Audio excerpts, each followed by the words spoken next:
By the way, guys, if we look different, that's because our laptop died while recording the last session, and we had to jump back in now about a month later to finish up this discussion on the Last Crusade. Just wanted to fill you guys in. But anyways, time to jump into the 3 trials.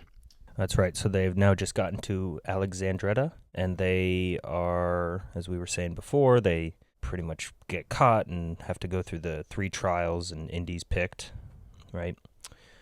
They shot his father, or Donovan. Donovan shot his father, and is forcing Indy to go through the 3 trials. Indy has to remember all of his learning he did from his dad's book, and as he starts going through, his dad's kind of talking to himself, going over all the steps, and Indy starts, and pretty much it starts with what they call the Breath of God. The first trial, the Breath of God. Yep. Which is, it seems like a tunnel way, and there's a bunch of cobwebs, and, you know, he starts saying the Breath of God. He understands what he's going through, and the wind starts blowing through, and a bunch of blades start popping out everywhere, giant buzzsaws, it looks like. Right. He seems to pretty much, like, dodge through them. He uses the clue, only the penitent man will pass. And a penitent man is humble, kneels before God. That's right. Right. Yes. Okay. So as Indy continues through the tunnel, he makes it to the second trial, which is the Word of God. It's like tiles on the floor with different letters, and Reminiscent of Raiders of the Lost Ark. Very reminiscent of Raiders of the Lost Ark. And I can't remember the exact quote from the Grail Diary, but he who follows in the footsteps of God, something. Indy has a clue. He needs to follow in the footsteps of God, and the name of God is Jehovah. So he has the idea, okay, I'm going to step on the letters that spell Jehovah, but he makes a mistake, and his father, who's laying there dying, also catches the mistake right before it happens. Yep. It's that in the Greek alphabet, Jehovah begins with an I, not Instead a of J. Yep.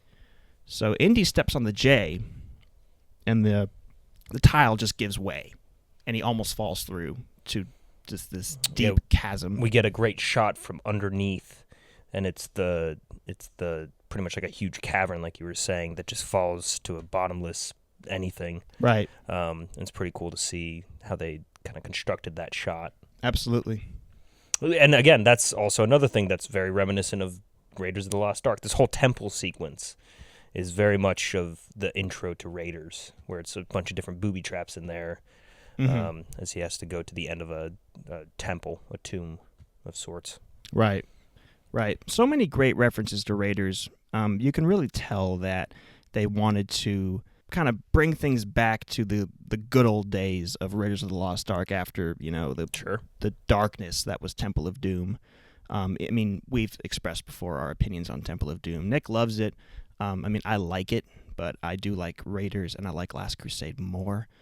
But, yeah, Indy realizes that he made a mistake. He needs to step on the I to start spelling out Jehovah. Okay, and then he gets to the third trial, which is the Path of God. The Path of God. It's just this enormous cavern, I guess is what you would call it. Yeah. It splits the entryway of the actual temple to him, and so he pretty much has to do a leap of faith, right? Yeah. And step out. He has no choice but to step out. Mm-hmm. And I can't imagine what that would feel like. I know it's fictional, but every time I watch that scene, I just think, oh my God, how did he conjure up that courage? Yeah. It's quite something. But he puts his foot out there, and as soon as he steps, the camera shifts, and it reveals an actual bridge of stone that connects it, that blends into the background. Right. So it looks invisible, but it's still there. It's just blended into everything. There's a cool behind-the-scenes picture of it. I can't remember who's working on it, but one of the production designers, is actually working on it, and it's an enormous model of the cavern, and he's like painting details into it. That's awesome. And it actually looks pretty cool. But he walks across, and he's holding his chest because he thought he was about to just fall to his death, and makes it across. Throws some sand over to indicate over, where it is, and that way Donovan and everybody else can see that it's actually a bridge. And then he makes his way in. Yep. And then we're actually in the room with all the goblets of the Holy Grail, and we meet a new character. We do. Perhaps the one that most memes came out of was this guy. This guy, yeah. Was the Grail Knight, who, how long did he say he'd been living there? Oh, I can't remember. 1,000 years? Something like that, but... He was one of 3 brothers. He was the only, obviously, after 1,000 years, the only surviving brother. He was chosen to stay and protect the Grail because he was the most worthy, and he's been waiting for somebody to come and take his place, someone to come and defeat him in single combat, which I guess Indy does by default when the knight can't lift his sword. He lifts his sword behind him and he falls backwards, just because he's a old man, a little brittle by this point. 1,000 years will do that to you. Right. He briefly tells Indy, some lore. Says, I knew you'd come. My strength has left me. And he says, I was chosen because I was the most worthy, and I pass it on to you now. And Indy's like, okay, we don't have time to talk. But then Donovan comes in to the Grail room, and Elsa's with him, and we begin one of the most intriguing sequences in the whole film, and that is which cup is the Holy Grail. So before they actually get to that, they did explain kind of the rules of how the Grail works. Okay. Right. How it can grant you eternal life, but it can't pass the seal on the floor. Okay. Which comes into play a little bit after this, but it's kind of explained. I think the Grail Knight's the one who explains it. He does, yeah. That it can't leave past the seal, and I guess I don't know logistically if it actually will let you live forever if you leave past the seal. That's probably why the knight has stayed there all this time. Yeah, so he obviously probably drank from the Grail. Obviously, yeah, and then can't leave. Yeah, but as we see once, we'll get to it, but it does work in different ways. So they did explain that. But yes, then they do the actual trial of picking the right goblet. Donovan lets Elsa pick, and at this point, Elsa, I think, is just done with Donovan. And Elsa, being a historian, a doctor, she's learned, and she knows what the Grail most likely would look like. So she intentionally picks the wrong cup for Donovan. Do you think it was intentional? I do. I do think it was intentional. You don't think that do you think that she knew which one was the right one? Or do you think that she just thought she was picking an incorrect one? There's a difference here. So what I think was going through her mind was, I don't need to find the right one just now. I just need to give Donovan the wrong one. Mm-hmm. Okay. So you think when Indy actually explains why he picks the one he picks, you think she's just like, oh yeah, of course that makes sense, or she kind of had really no idea? I think she had an idea of what it would look like. Okay. Because she's a learned person. Yeah. And she did prove throughout the movie that she is more of an opportunist than, one-sided on who she's supporting. Well, I mean, I'm coming to this conclusion because immediately after Donovan drinks from the incorrect Grail, and we'll talk about what happens to him in just a second, Elsa looks at Indy and says, "It would not be made of gold." Oh, okay. So I missed that line then. So clearly that makes sense. Yeah, so she kind of sabotaged him. He's gone. He pretty much takes a sip, thinks he's turning immortal, and then drops the cup, leans forward, and this is one of the scariest moments in any Indiana Jones film, in my opinion. It is, and I used to be so scared as a kid of it. Yeah, me too. That I remember I'd have to leave the room when I knew it was coming because it's the movie I've seen the most of all the Indiana Jones movies. But I remember it was the one that I would have to leave because I was so scared what would, just seeing the ghoul he turns into. Yeah, it's creepy. It is. It's really well done, too. It was probably a combination of prosthetic makeup and Stop motion? Stop motion, yeah. Because he just disintegrates before our very eyes. Really well done. Like, it's really a well-done sequence, how he just kind of withers away. Very reminiscent of Raiders at the end of Raiders when they open the arc. Yeah. Yep. Although it clearly, like, the one in Raiders was easier to do. Sure. They just melted, and I think they just probably melted wax figures. Right. And for this one, they do some kind of camera trick with it that I don't know if I don't know, but it works really well. So Donovan's gone. He just disintegrates into dust. And Elsa and Indy are like, okay, let's find the real Grail. So Jesus was a carpenter, and Indy immediately looks for the most, I can't think of the right adjective or descriptor for this. The most dull looking cup. Which makes sense when Elsa says the cup would never have been made of gold. Right. It would have been a carpenter's cup. A carpenter's cup.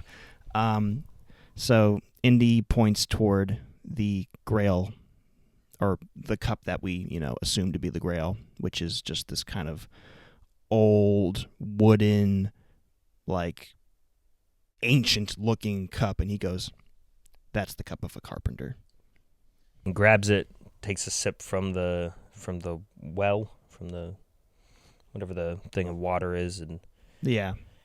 Oh, and the knight. Oh, we forgot about the knight's iconic lines. After Donovan turns to dust, we see a shot of the knight, and the knight just says, he chose poorly. Classic line. I can't believe we forgot about it. And then after Indy takes a sip of the cup he chose, cuts to the knight, and he says he chose wisely. Yes. So, Indy chose correctly. They make their way back to where his dad is. Right, because he has to heal his father. Mm-hmm. With the gunshot wound, at which point, before Brody was yelling that he didn't have much time, he was bleeding out, so he runs up and he pours it on him.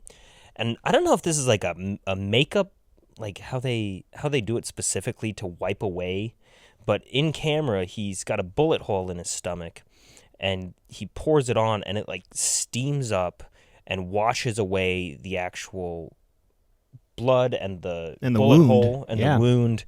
And I just don't know if, because it doesn't look like they're just washing it away. It looks like there's like actual makeup on there that's like melting. I don't know how they do it specifically. They were all really creative on everything they pretty much did. So yeah, I wonder how they did it. But it's a great effect. Great effect. So then pretty much they start wrapping everything up in the whole movie. They get out of the... Oh, no, I'm sorry. They haven't gotten out of the temple yet. Not quite yet, because Elsa decides... She flip-flops again. Mm-hmm.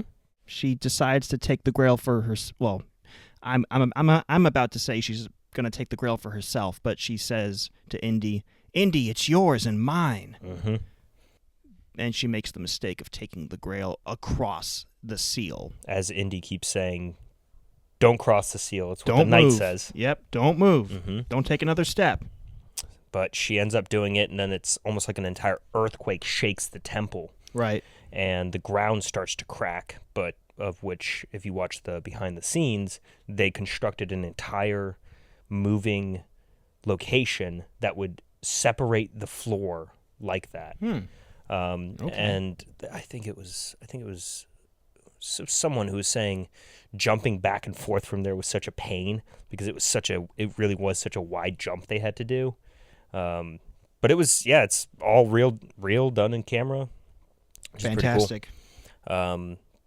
Guess the Grail slips and ends up on a little ledge in between the cracks of the floor. Now, when I say the cracks of the floor, I'm talking Like a chasm. Yeah, it's really wide. Elsa falls in, and she starts reaching for it. Indy grabs her by the hand, and she's just a fingertip away, can't quite reach it, and he keeps telling her to let go. And then I guess it shakes again, and she just slips out of his hands. She slips out of her glove, I think. Out of her glove, you're right. Yeah. Because he wasn't able to hold on to the leather too, but yeah, she slipped right out of her glove. And because it shook, he falls into the exact same position Elsa's in. And his dad is now the one who is holding him up. And in one of the best sequences in the entire movie, he is telling him to let it go. And he keeps saying, I just right there, Dad. And this is the first time he calls him Indiana. Right, Indiana. Because the entire movie, he's been calling him Henry Jones Jr. Junior? Yeah. And he always said he preferred Indiana. And when he calls him that, it's the first recognition of his dad, actually accepting him as his own man now instead of just his son. Right. And it's really a kind of an emotional scene. And it's really, I've talked about already about how a relationship with a father, once you get older, this movie has different meanings to it. And that's kind of like the one that's like really big that kind of pushes the whole story of what it's all meant for, this whole movie. So they do a really good job with that, and Indy looks at him, and after he calls him Indiana, and puts his hand up, and he pulls him out of the cavern, and then so they manage to escape from the temple after that. It's really a poignant moment for so many reasons, but one that I picked up on, after watching it again recently was Henry has spent his entire life looking for that grail. He would have done anything to get that grail, but in that moment, his son mattered more to him. Yep. Yeah, he didn't even hesitate. Yeah. To tell him to let go because it was his boy. Yeah. So that's pretty, character development. It is. Yeah. Yep. So they end up getting out, and they're pretty much saddle up the horses. Well, the knight, he's stuck staying behind without the grail now, so pretty sure he just dies. He probably, I think the whole temple just collapses on itself. He just goes, he's at peace. He is at peace. That's a good way to say it. Yes. So, yeah, he ends up saddling up all the horses. Sala, Brody, Henry Sr., and Indiana Jones are all on horses. They're getting ready to ride out of there. They're doing a little chatting. Some of the best dialogue in the whole movie. Sala doesn't understand what Junior means. Yeah, He's like, he says, tell me, what is this Junior? What's his name? Henry Jones Jr. I prefer Indiana. And that's one of the funniest lines is, we named the dog Indiana. Right. And Sala starts cracking up. You're named after the dog? So good. I got a lot of fond memories of that dog. Yep. And then Brody pretty much says, I know the way, follow me. Pretty much gets hooked on his horse and falls off sideways, but he's still hooked on, so the horse is running off with him. And they repeat the old line from earlier in the movie where he got lost in his own Sean museum. Connery was just like lost in his own museum, huh? And then they all ride off, and probably the greatest ending sequence in Spielberg's films is the silhouette of all four guys riding on horses into the horizon. It's my second favorite shot in the Indiana Jones franchise. My first favorite shot being, and we talked about this in the Raiders of the Lost Ark episode, the digging scene on top of the hill or whatever it was, and Indy changing his hat while the men dig and sing. That's my favorite shot. Yep. It is a perfect franchise for silhouettes. It is. Right? Yeah. Just like The Mummy, the Brendan Fraser films, is also the same way, where it could utilize silhouettes. I don't actually know if they do. But the location of like deserts and stuff, obviously a lot of that comes from Lawrence of Arabia, of which Spielberg has said is one of his favorite movies. Great film. It's the one movie, there's one of 3 movies he watches every time before he makes a movie, and that's one of them. I can't remember the other 2, but I do know that he says he always watches that, and you can see it come out of his movies a lot. That's very cool. But yeah, it's such a good sequence, and then obviously it always reminds me of the Fabelmans, of which he made a few years ago, right? Yeah, 2022. Was nominated for Best Picture. A lot of different nominations, but there's a great sequence at the end where he's talking to John Ford, and he's talking about the horizons where it's set in paintings. And he uses a little bit of obscenities in there, but he does pretty much explain John Ford's character in the movie, played by David Lynch, of all people. A lot of fun. Pretty much explains, he wants him to tell him what part of a painting or what the painting's about in his rooms, and he's got all these old Western cowboy paintings that you see up in like the Great American restaurants and stuff like that. And he's asking the kid, "Where's what's this painting about?" And he's like, "Oh well, there's a bunch of cowboys down here in this trench." And he's like, "No, where's the horizon?" He says, "What's at the top of the painting?" And then he points to another painting. He's like, "Tell me about this one." Starts explaining. He's like, "No, where's the horizon?" He says, "It's at the bottom."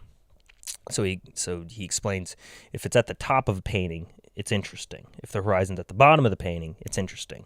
If it's in the center, as he says, it's boring as shit. So it's pretty, it's and obviously it comes in a lot. Like you look at the ending of Jaws, and after they kill the shark, they're swimming away. Horizon's at the top of the painting, or at the top of the scene, while they both swim away and start singing. That is very interesting. So, and I don't know how true that story is, if that's actually what was told to him by John Ford, one of the most legendary film directors, kind of helped create Hollywood. I don't know how true that is, if he actually told him that, but it's clearly something that was said to him at one point, and he utilizes it in films like this, where he, shows off managing to use such a strict horizon line.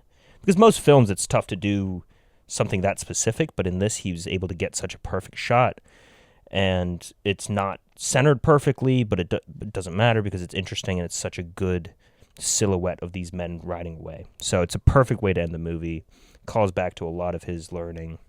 And for the longest time, it wasn't just the ending to The Last Crusade, it was the ending to the Indiana Jones franchise, or at the time, the Indiana Jones trilogy. That's right. It was just Indiana Jones and his family, for lack of a better term, riding off into the sunset. That's right. Yeah, that was, and like I had been talking to my brother about this a couple months back when I was rewatching all the movies, and I was, we were both agreeing, like, wonder why they never did anything in the 90s. Because that was kind of like the sweet point of Harrison Ford when he was doing Presumed Innocent and Frantic, where he was still doing physical roles, and he still had a lot of the talent to do the the suspense and everything that he could have played. He probably could have done another trilogy out of it. Instead, we got Crystal Skull and Dial of Destiny, where he's just an old man. Yeah. As I've said, it's my favorite franchise. Would love to have seen another 3 movies just out of the 90s. Sure. Yeah. And in fact, I probably would have preferred that than kind of the last 2 that we got. Not saying that I dislike the last 2.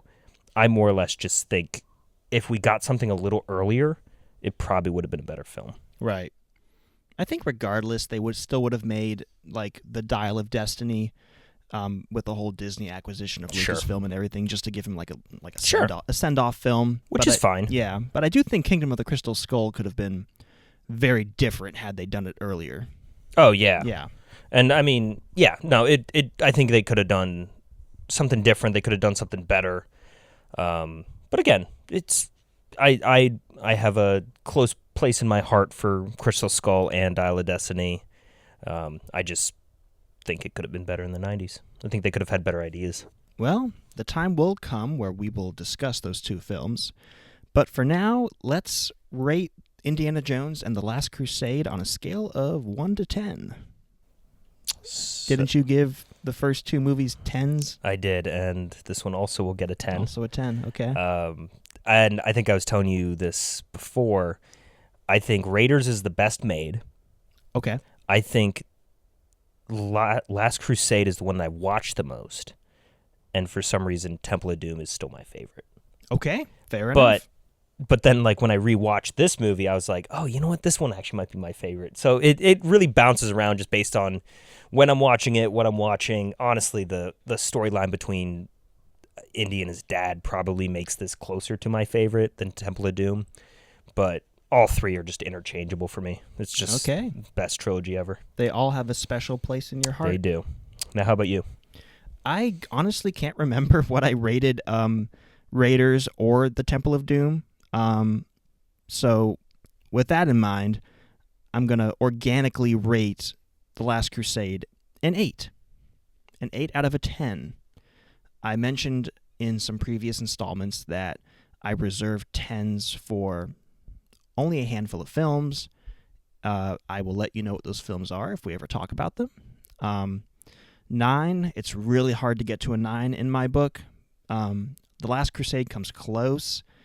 I might have given Raiders of the Lost Ark a 9, come to think of it. I'd have to go back into our footage to see. But I do think in some ways The Last Crusade is an inferior film to Raiders. It's very close, but I'm going to give it a solid 8. And that's my take.